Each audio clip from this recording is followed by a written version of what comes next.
kino kye kiseera kye tulina okulwana mu biseera eby'omu maaso tube n'emirembe. Musudani ndi Star TV gy'oli mukola bannange. Kino kye bayita ekitanda ekyalagirwa. Kye kitanda ky'obeerako nga tekireekaana. Landlord n'agaana okugoba ku muzigo. Nze munansonyiwa sipangisa. Nze mbiwulira ku mizigo. Why don't you buy Uganda, build Uganda? Jangu E Nsambya. Gula ekitanda gwe kiraba ekitanda. Landlord wo kigula n'anyiga n'okunyiga nga yali kano bwe bagirira wali eri wali. Oba oyina emiti gy'essemba bule. Ne ulira omuti. Yingiza ekitanda mu nnyumba. Landlord wali akongeza omusaala ate n'okutya agambe ono omwana kya million namba kyakwebakako.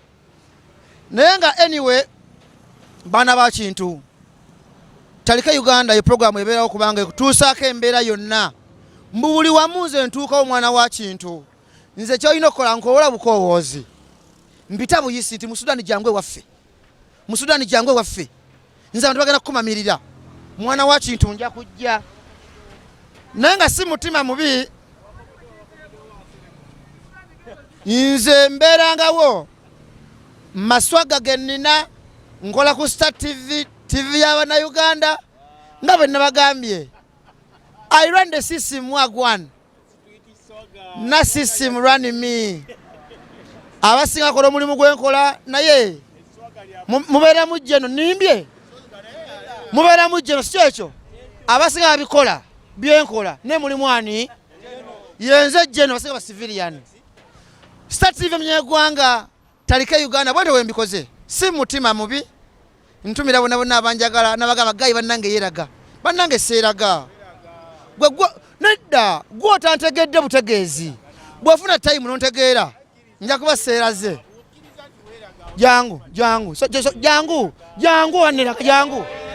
waneraga tuulaawo wema neraga tala neraga mutufu weraga neraga muki lasta weraga muki ndiwe tubuulira noterako sitole nodda wano nolatta naye uli ekitanda kino uli ekitanda kati kira nokifiiringa nani ndi Munauganda olina ndagamuntu njirina tewali kyesirina yange njirina okaza wemba neraga mma neragira mu nsi yange lindako mu nsi yange nina ebinjogerako mu nsi yange ani talina bimwogerako nati Omusudani eyamalayo eyalagirwa ndi Musudani naye manye mu Uganda wetambula eyange national ID muzifuna n'abakongo bazirina ne bwatajjayo bonna bafuna n'omukongo agirina ndi mukongo kati era mwenna mwebamu nati lindako Munauganda ono nze ndi Munauganda ekikola ndi Munauganda newemba sirina language ate nga lwaki ngati ndi mukongo waawa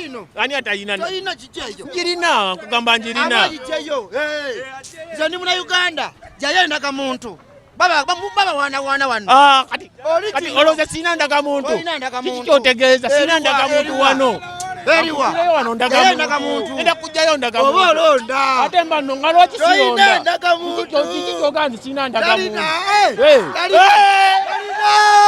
kalina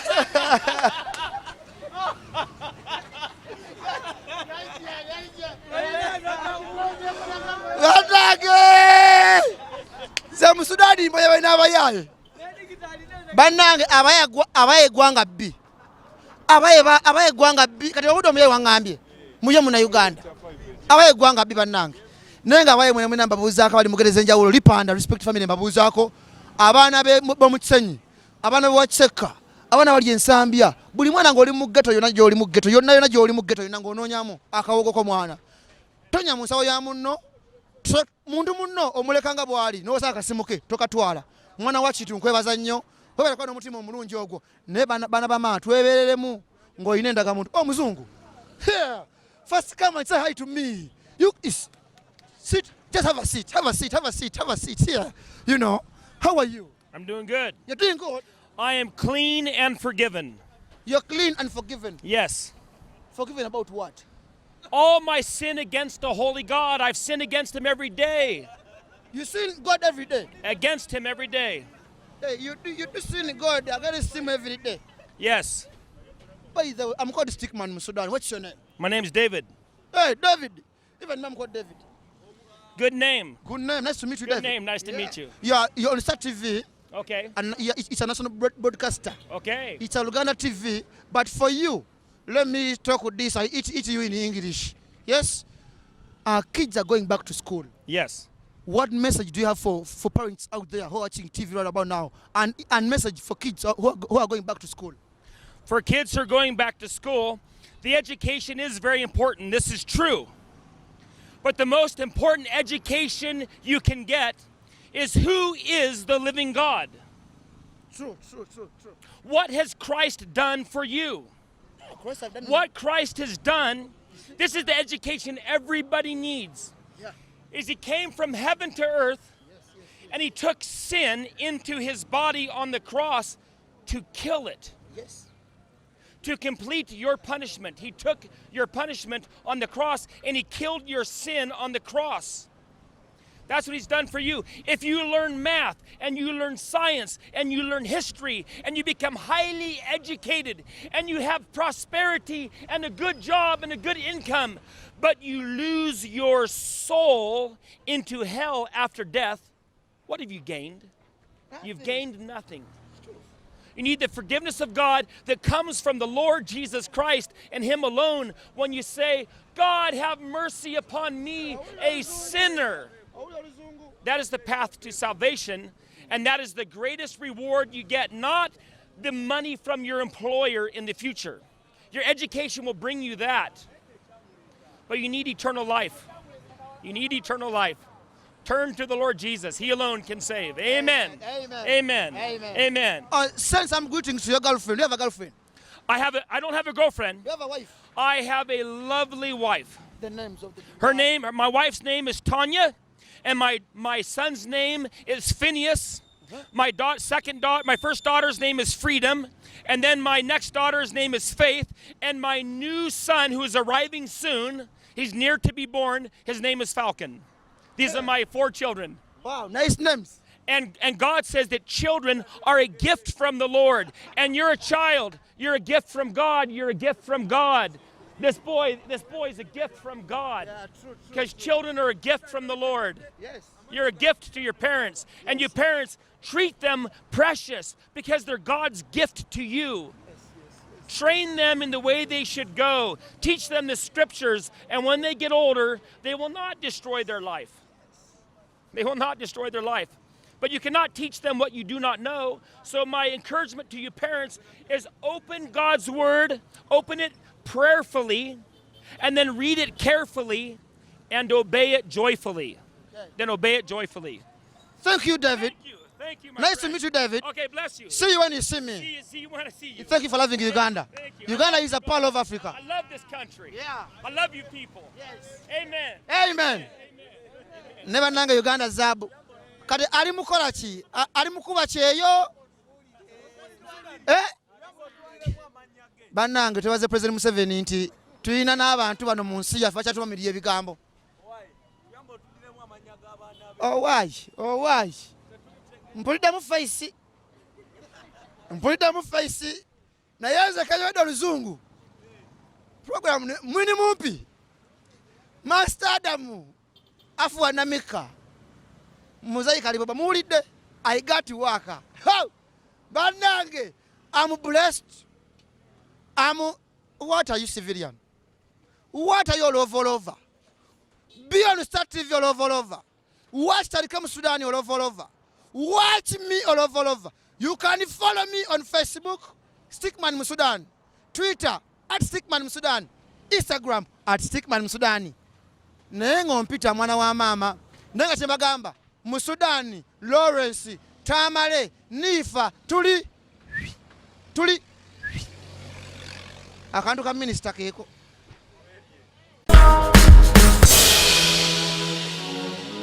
Uncle. Yes, boss. Kakwatire masuka. Yeah. Amanya njogerako nani? Oyogerako ne Salim Med amanyiddwa nga Scott. Salim Med amanyiddwa nga Scott. Yeah, man. Lwaki Salim Med ate amanyiddwa nga Scott? Scott yegombe nnyo, Med siri amaanyi. Anti likubalaga. Hey! Yeah man. Oli mamirizi. Yeah man. Soko mamirire nga gusenkulu mandwa mamirira. Nsambya lodi lugudo kwenchapira mpo wakawo wate mukitebe gyenkasiba abakyala we bandabako nga banwanira nga tedini mwenzarwa endagira abana dembe nova babifunya gwe ne beekuba. Imagine isoko ligenza abalwanisa sibavuma anti buli omu mwefasa musawayo kubuza temubafala yagala muno antanaba yaswala mu kidongo temuwera kwekomona. Yaman. Yaman.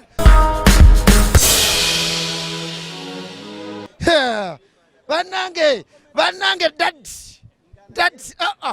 ne banange okola ku TV kirungi banange abantu banegomba anko nawe nkwegomba okakasa ya naye ebigambo nga njogera bingi nakusobola gwe ninga obulamu ng'oli musiwufu nyo kiki buwunga bwagundi bwabitanga nimukola ku mazini za Museveni nze munsobedde wadde baga nti buli muntu alabika kyakola naye nze ebyokwesiigasiga obuwunga obwo buli wondaba nga nzirugalawo enti ze sente era omukyala alina naali eyo ng'obba sente z'omuntu nga mubazi asima ttooyi akola fakitole ya buwunga bannange mwebereremu bajja sente wala kati gwe omuntu omusajja omukulu nafaanana bw'ati goza ankamanyi amanya bampita Sega wa Muzeeyi Sega wa Muzeeyi si John Sega nga bosi wange wakandi Sega wa Muzeeyi Sega wa Muzeeyi yeri kundaga muntu nirinnya lyo nga teri kufaana oli muvubuka muto linnya lya kikadde gego geganga tegenjagala kuba gampa emirembe nayo nyirya muyaye gwe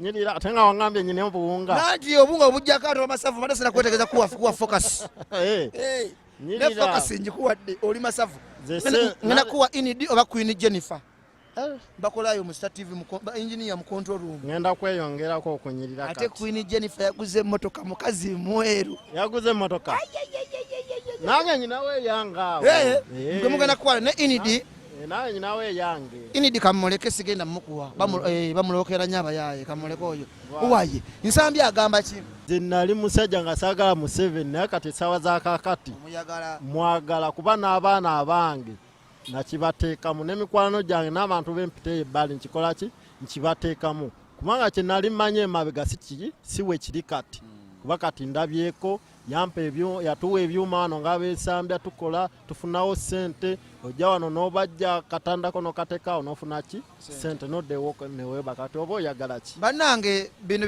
eno program se yafuzi Tutalike Uganda abula ndoza z'abannayuganda tekigaana buli muntu waddembe okuwagira gwayagala okuwagira era buli muntu waddembe n'endowooza ye teri muntu ayingira mu bwongo bwa muntu n'amugamba nti nkussaamu kino so twebereremu buli muntu waddembe okola ki okuwagira kyayagala taata abaana badda ku masomero omanyi oli muzadde teekateeka ki abaana 2018 gutuvudde mabega ne 2019 bayingira first term abaana besiga lipstick ewaka abaana tebasoma bitabo abaana bagenda mu kilabu abaana bambala bubi omwana omusinda ku ssomero wadde wakisolo omulekera mu metroni oyagala amutereeze naye bakakulema okutereeza omwana wo mutesitese okuba nga adda ku ssomero abaana kyembagamba sente tuzijja wala wabula baba badda ku ssomero basooke balowooze sente z'omuzadde zivaawa kyabasooka okulowoozaako kitanga nsindise ku ssomero manga nsindise ku ssomero naye sente azikoze ki azijjeewa ezimuza ku ssomero kyekyo kyensooka omuwa kyasooka okulowoozaako ebyo byokusanyuka ebyokwegomba asooka akole ki abyesonyiwe alowooze kimu bitabo webyo ebitabo bye bimuyamba kubanze ndi wano saasoma naye singa nasoma ekisukkiridde singa tobugaga nali mbadde mugagga nnyo nali badde sina kye neegomba kuba okusoma kwange kwakome ate kwentandikira naye nange olaba wemansi ndiko wange ku ssomero mugamba kyoba ogenderako bitabo sooka owulirize abasomesa oluvannyuma owulirize n'omuzadde kyaggambye awo kyekijja okutwala mu maaso kyekyo kyempa abaana mamirira owaayi mamira kitaweza kutumira nadi TV ntumira mange naiti nakabiri ntumira kitange Lukwago John bali Masaka nentumira n'omwagalwa wange gwensinga okwagala ennyo gwembikola kitegedde gwembikola mwagala nnyo obulamu bwange bwonna kubanga yambezezaawo kati obulamu bwange bwonna mbumuwadde emikwano gyange ntumira omukyala ng'ogaba omutima ndi nkwadde omutima wange gonna simanyi gwe nowa Musudani omutima nowa omutima nowa Tamala omutima nowa Amirimu ayo omutima gwe gaba kubiwowolo gaba kubibumba banango omutima gwe gumuwa ogwadda balomeka banango unasigaza ki gaba kataago ebintu byanjawulo gaba ku buli kimu.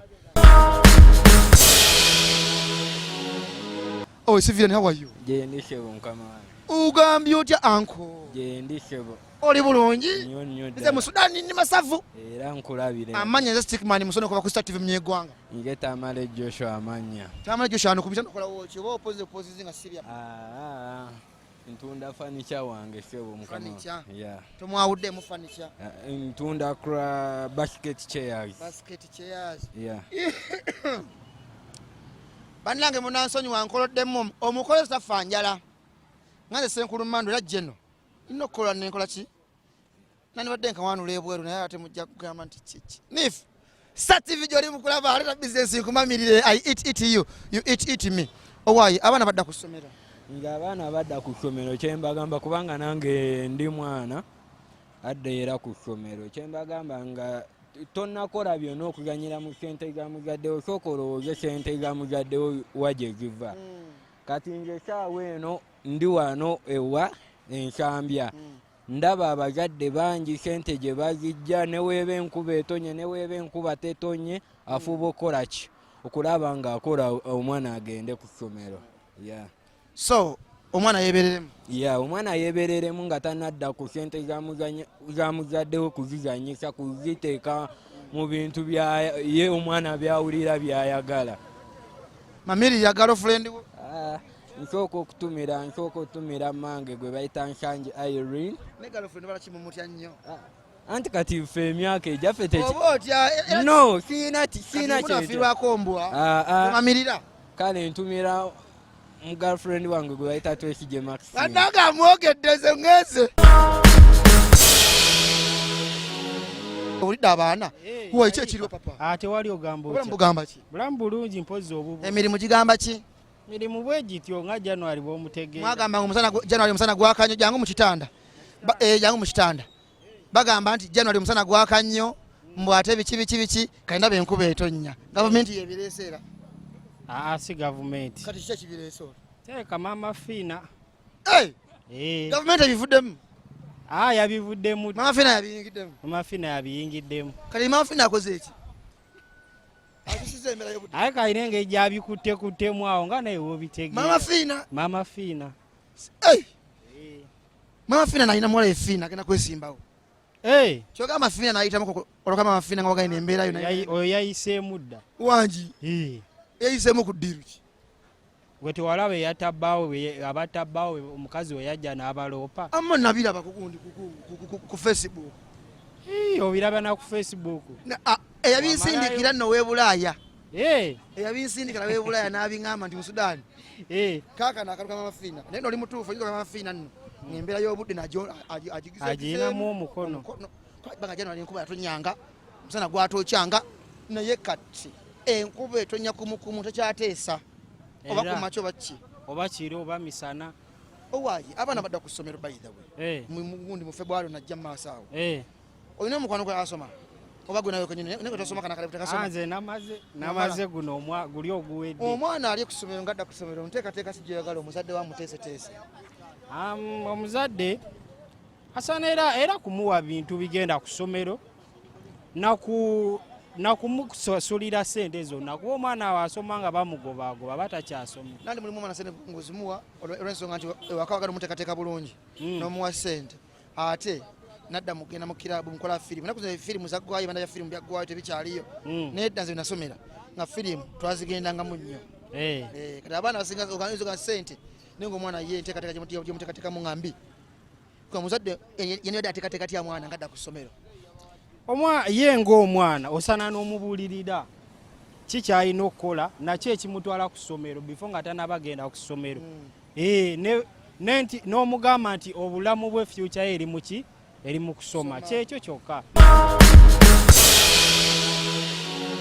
Nange munansonyiwa wano wendi nange simanyi eno alufu evaayo ndala bangamba ebunyamuvanisi ebunyamufiira simanyi ebitaala mubifuirafira ebitanda tubifiiringa ebitanda tubisiiga vanisi so tuyiwa buli kimu kye byetaaga okubanga bituwa ku mutindo libiti byonna bibaamu kubanga byonna bikolebwa bitanda naye anko esebo bagamba babazimu nga babyalaani esebo mufaanagana ekitwawula tuba n'emirimu mingi so jja n'oleeta nga nze Juma nze mmanyi ky'oyagala okukolera ate ng'onneetaaga tojja kgenda kuwa byuma kukolera ekitanda kati nga ate wano ffe ate wooliwo walungi kubanga kyokwatako kye tukulamulira eri enkola twagimalawo wenze ne oda yange negamba njala kinkolera nkyala mu weeks 2 ompanvu ya paka myezi 2 kisinziira osese n'okuseka Juma kisinziira omanyi nakyo gakiwava myezi 2 ntojja noleeta ekintu nga mutuufu kiri complicated mu kikola seganga design ya kabi asi butakkiriza